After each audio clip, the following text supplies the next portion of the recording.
Hey, I'm LaVeist. He's Eric ClaVille. You tune into LaVeist and ClaVille. We give it to you straight the way it is from a black male's perspective. Today's show, part two, Justice for George Floyd. This week, again, in the second week of the trial, has been more emotional, riveting testimony, powerful testimony from witnesses, also law enforcement and medical experts. One of the training officers, Johnny Murcell, I believe his name is, actually testified that George Floyd continuing to have his knee on the neck, Derek Chauvin, I'm sorry, continuing to have his knee on the neck of George Floyd was absolutely unauthorized. Eric, as attorney, man, I mean, what do you think of how the prosecution, the direction that they go in the case that they're building so far? What's your thoughts? Again, this is definitely, I believe, and you and I spoke about this. This is the trial of not just a decade, but really this century as we look at policing in Black America. From an attorney's perspective, I think that the prosecution is doing a phenomenal job ensuring that they bring individuals who are experienced, that know the process, that know the policies and the like. They brought the police chiefs, they brought the training officers, they brought individuals who know the policy, responsible for training and the like. And all of them have agreed that in no way was the actions by former officer who's on trial for murder, Derek Chauvin, were in line with policy, even when you're given that leeway, right? Because look, let's keep in mind, being a police officer, more than likely you're coming 9 times out of 10 into a situation that is high adrenaline running. It's a situation that's chaotic. It's a situation where you got 2 people or multiple people don't agree, right? So we're still acknowledging that you don't call the police just to say, hey, have a coffee and a donut with me. I just wanted to say hello. Yeah, I mean, because their training is about coming into situations like that and being able to de-escalate. So they're not like a regular citizen like you or I coming into a situation, high stress, don't have the training of being able to come into the situation and resolve it and cool it down. That's what we expect and we call them, and they're trained to do it. And all of the testimony so far is saying that Derek Chauvin failed miserably. Absolutely. All of that. Absolutely. And also keep in mind, as a former soldier myself, even in war, we were trained that when you go in, there are certain things that you cannot do. Right. So you even have to de-escalate in a situation of wartime where you have bombs, you have bullets, you have persons dying all around you, and you're attacking the enemy, but still there are certain things that you can and cannot do. So in this situation, they showed where, and we didn't even see this part on the camera, but they even showed where he was using a pain technique where it's a pain submission. So not only was his knee in the neck of George Floyd cutting off his airflow, you also had the former officer Derek Chauvin, twisting or putting his finger into his palm, causing pain and tightening the handcuffs. So essentially he was torturing him at this point. I mean, again, police supposed to come into a situation. They're supposed to gain control of the situation. And like some of the testimony that came forth was, once the situation is controlled, once a person is cuffed, then it's the job of the police officer to de-escalate and actually treat the suspect as if the person is in your care. Again, this is not the same as a typical citizen. You think I got somebody under control and I'm just trying to keep them under control. I'm not worried about the fact that they are in my care. But as a police officer, you're arrested, you're in the care of the police officer. So when you say he was actually applying pain to this man who is cuffed and can't resist at this manner, and there's more than one officer, he was now in the mode of he's inflicting torture. He's like, I'm going to teach you a lesson. I mean, and this goes to the core of how in the Black community and Black and brown communities, how we often feel that we are being policed. It's not that we're being treated as if we're in the care of officers and that a situation is being de-escalated. But Absolutely. there's this extra element of I'm going to teach you a lesson. I'm going to be judge and jury here Right. on the street. I'm going to teach you a lesson. Right? I mean, it goes to the core of the case. Absolutely. And Will, you're exactly right. Because now, you are now have the responsibility, meaning the officer, in order to not just de-escalate, but treat that person as with respect and with care so that you don't harm them any further or cause them to harm anyone. And everyone saw. I mean, your eyes are your eyes can't lie to you, Will. George Floyd was no threat to anybody. As a matter of fact, he was pleading to please let him up. He was begging that he was dying. He was begging for his mother. He was saying, I can't breathe, I can't breathe, I can't breathe. At this point, and also in the body cam, you saw the other officers that were on him initially. They even got up and then went to Derek Chauvin and said, maybe we should let him up. And he said, no, we're going to keep him here in this position. Now, keep in mind, when you're looking at Derek Chauvin, and I go back and I look at his face. How cavalier he was, how he was kind of thumbing his nose up at everyone else. Now, if George Floyd was such a big threat, then why is your hand in your pocket and the other is on your thigh? Right. I mean, it goes to, again, hand in pocket, putting even more pressure, more weight, because he's not bracing himself with his hands on the ground, on hands on the car. So it kind of shows this extra, I'm going to teach you a lesson. How dare you resist me? How dare you not submit to me? How dare you question my authority over you? And these are the things I think people have to realize and understand. And I think that this whole case is really bringing to the fore that policing in the Black community, Black and Brown communities, is not often felt that it's about protecting and serving and care.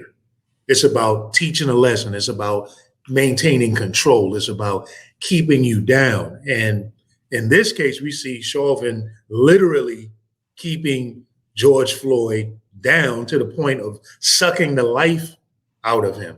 And one of the things that came out in the testimony is that Chauvin was regularly trained on doing CPR, regularly trained. Again, from an officer's perspective, once the situation is under control, now you are supposed to be administering care, not administering a lesson, not administering, I'm going to teach you, how to submit. Right. But you're supposed to be administering care at this point, because your goal is you arrested the person because you think that they're allegedly committed a crime. So your job is to build a case against them to properly administer them and have them receive justice or due process for the crime. So it's just interesting the way that this is playing out, and you're seeing this extra angle here of dehumanizing people, which is at the core of what Black and Brown people have been complaining about when it comes to policing in the communities, for generations. Absolutely. And then even outside this trial, we talked about initially how this particular trial has sparked a reckoning with social justice, and more specifically, as it relates to the treatment of Black people by the white establishment and what we call systematic racism. And we've seen this happen for the last 10 months, almost 12 months now, across the world, not just the United States. But also what I saw, and we all saw it, was that white America finally said, oh my gosh, this is exactly what they've been talking about. So when people say that I didn't know that I had white privilege, or I didn't know that Blacks were being treated this way, I think that sometimes persons can hide their head in the sand and not see what they really don't want to see or have to see, and try to deny it. What George Floyd did, his life wasn't in vain. It basically showed the world exactly what Black people have been going through. So the knee on the neck of George Floyd was not just the knee that took his life, it was also symbolism of the knee on the necks of Black peoples across the country and the world, struggling, trying to get ahead, being mistaken for quote unquote an individual who's causing trouble and actually is really a law-abiding citizen, a person who's falsely accused, a person who is being discriminated against, a person where prejudice is now hampering them being able to move forward, a person who's Black, who's trying to break strides into a traditional white structure, but being pushed back all the time. So that's what I believe this trial has shown us, and what George Floyd has shown us. And Will, George Floyd is, within our age group, right? I mean, he was 46. Right. So we all have lived what he lived. Right. And that's the but. We talked about this but Rodney King. Okay. But Eric Garner. I mean, I share your optimism and your hope that this case is really it is hope. But Rodney King, but Eric Garner. I mean, again, with the Rodney King case, we talked about it in the last show. We saw the video. We thought, okay, this is it. But Eric Garner in New York, we saw the video of the officers having him in a stranglehold and holding him down. And we thought, okay, this is it. Clearly, this is over the line. Clearly, people are going to realize now. And again, here we are. We see the video. Mr. Floyd, George Floyd, life sucked out of him. And we got to remember, it's still, but these other cases also came before us, and there wasn't the justice. It wasn't the level of justice. And so this is one of the things that is just really concerning for me. Again, you talked about your experience in the military, and my experience as a reporter covering police, and then also being in an area, Hampton Roads, where you're at, strong military area, and talking to many military families. It's the police families and military that are among the first people who will tell you about the responsibility of handling people in situations like that. Right. And like this, they are the ones who know, and they are the ones who oftentimes are most disturbed when they see things like this, because of how it strikes to the heart of their training. It strikes to the heart of why they even got into the profession, to protect and serve in the first place. So I think that one of the things that concerns me about this is how a lot of people have become totally anti-police over this. And specifically, when you look at a lot of the Black police officers, men and women who are out there, who got into the force to make a change. And again, I can tell you, as a reporter dealing with cops of many different backgrounds, the majority of the police officers out there truly believe in protecting and serving. And the majority of them that are in Black and brown communities believe in protecting and serving with respect. But a lot of times it's the culture and it's the incentives that they have in place for arresting and policing and doing it in this style that leads to situations like these, where it's the bad apples, and there are many bad apples in these police forces, where the bad apples feel empowered and emboldened to engage in this kind of behavior. And I think that another piece is happening as you see experts in law enforcement coming forward and saying, no, this is not appropriate behavior. I think that that's one of the key things that's coming out of this trial as well. The blue wall coming down somewhat, so to speak. Yeah, and I think that's a really good point, Will, because I've never seen the blue wall shaken or come down. Now, maybe it's opened the door to allow one bad apple out, and it'll close back again. The ranks will be closed. Maybe we'll see that. But for this specific case, the blue wall itself has come down. Mm-hmm. And I think that's a good thing, because it shows that accountability. And that's one issue that we've had with policing, whether you're African American, whether you're Hispanic, Black or brown, or you're a white citizen that's been done wrong. Police are seen to be above the law, hands down. That the internal investigations has been seen to be in cahoots with policing and so forth. We've seen many cases, especially in New York, during the stop and frisk cases during that particular time in the early and mid 2000s, where individuals who were a part of that and that were high ranking, the captains, the commanders, and so forth, those individuals were not disciplined; they were actually promoted. Exactly. Yeah. So we've seen the lack of accountability. So I think this is really good for person's trust in police and people's trust in the policing system. So I think this is a good thing. But I also want to point out how this is also a good thing to not how we used to demonize individuals who were struggling with drug use. And one thing that this case has shown, and this is one of the defenses for former Officer Derek Chauvin, that of course, it wasn't my knee on his neck for attack the victim, of course. Right. It was his drug use that actually killed him. I mean, I didn't have to be there. In 9.5 minutes, even if I wasn't there, he's going to die anyway, right? Right. If he wasn't on drugs, all of this never would have happened. Never would have happened. I never would have had to put my knee on his neck.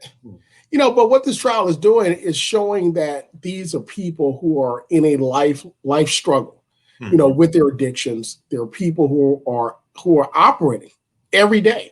I mean, if you looked at his girlfriend or fiance who was on the stand, you would have no idea that she was an active drug user, and struggling with that life. Because again, a lot of people are functional. Yeah, like you said, a lot of people are functional, or they don't fit the box that we typically put, a drug user under, or you see in the media, a drug user, drug addict in it. People don't always fit in these neat boxes. And there's a lot of people, our neighbors, our family members, obviously, our co-workers, who are struggling seriously with drugs and can easily find themselves in this kind of situation.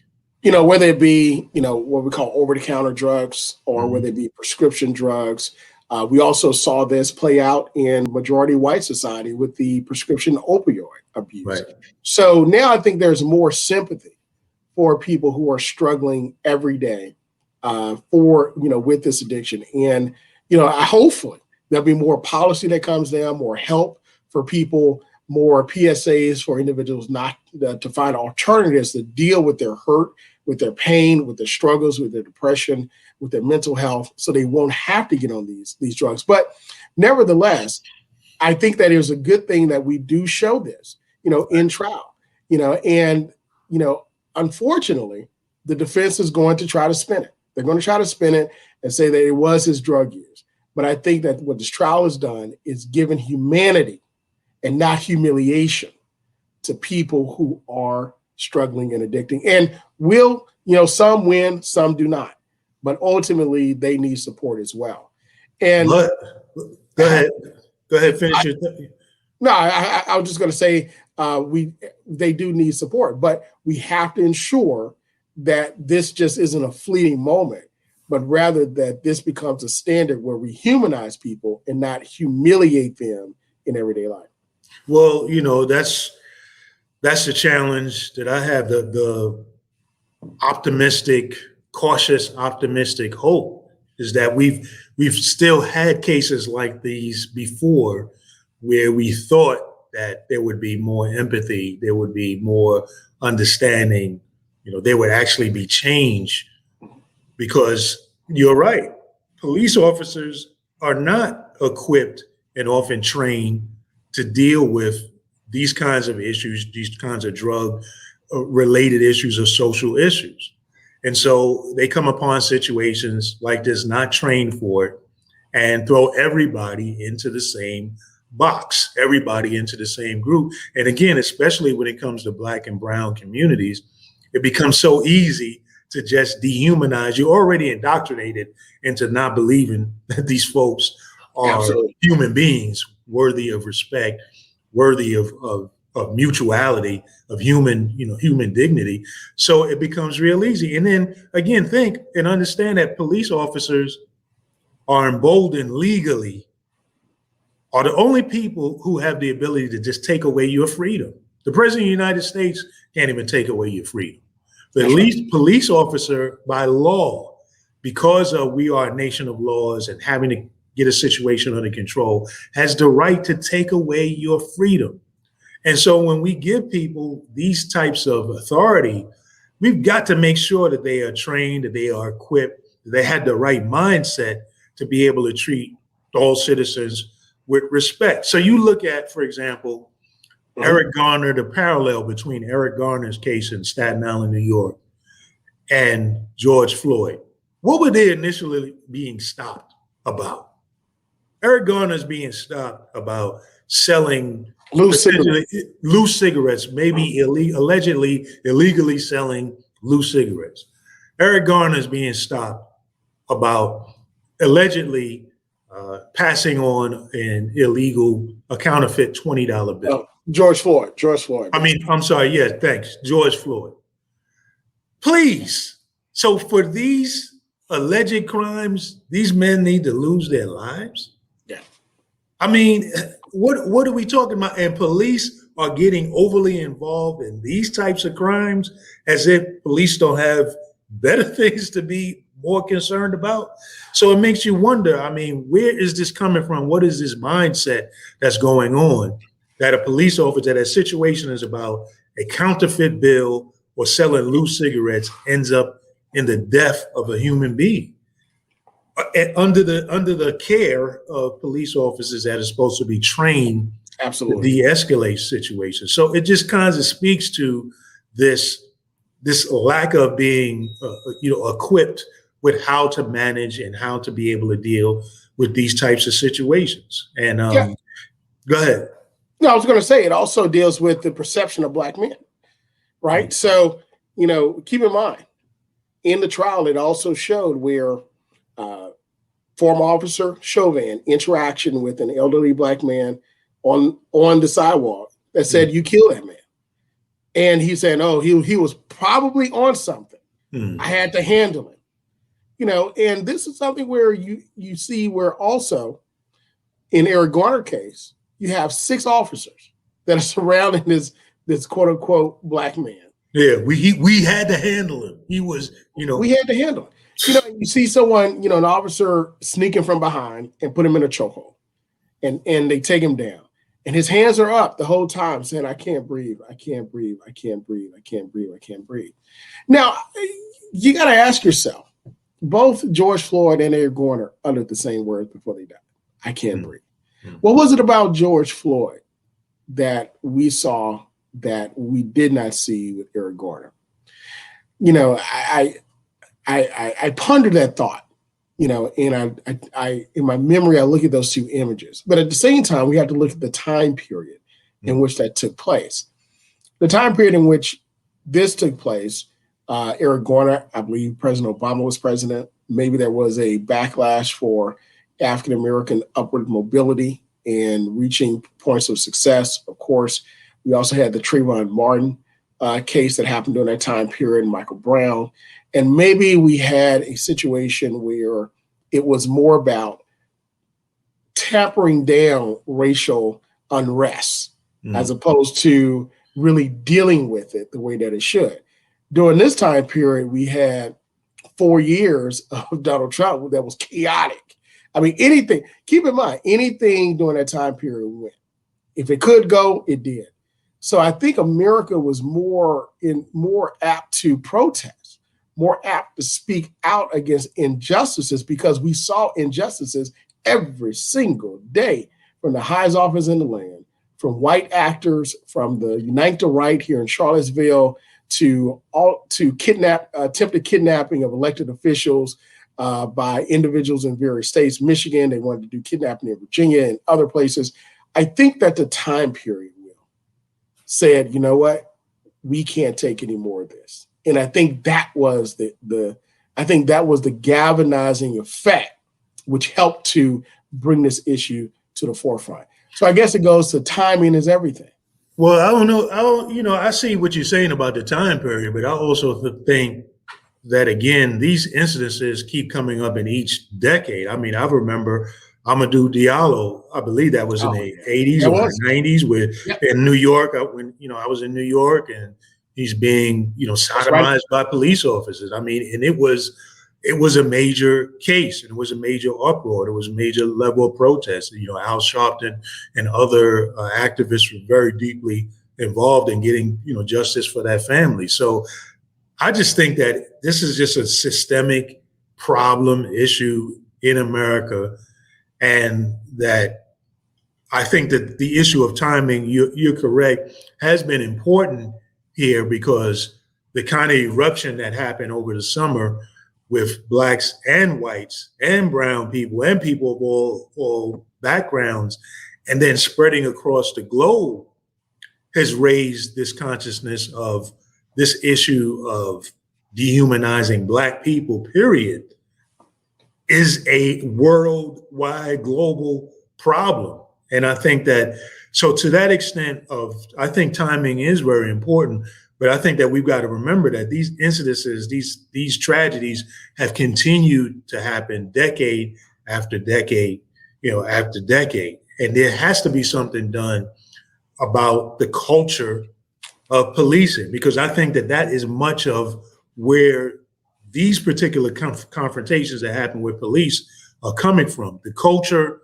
and we've talked about this on previous shows, of how even policing began, from the slave the slave patrols, yep. Coming up through the current generation, coming through the LA, and the recruitment of whites from the South to come to LA to keep these Black and brown communities in place, and then that kind of policing method being nationalized, as well as you can pick other major centers, New York, Chicago, where that kind of policing has been part of the history of these cities from the very beginning. And I think that this type of behavior in our culture, as we're becoming more of a multicultural in terms of percentages of Black and brown people, and it's not going to serve our culture and our country well going forward anymore. We can't continue to thrive as a nation if only certain people in this country, who are not white, we continue to have these caste systems where, only white lives matter and are highly valued. Black lives don't matter. Indigenous people lives don't matter. We can't continue to thrive as a nation with this caste system that does not serve us well. And my hope is that it's through these kinds of trials, these kinds of situations, that the change will come that will help us lead towards being a better nation. Absolutely. And Will, I love your optimism. I think it's going to be a struggle with that. But you love my optimism now.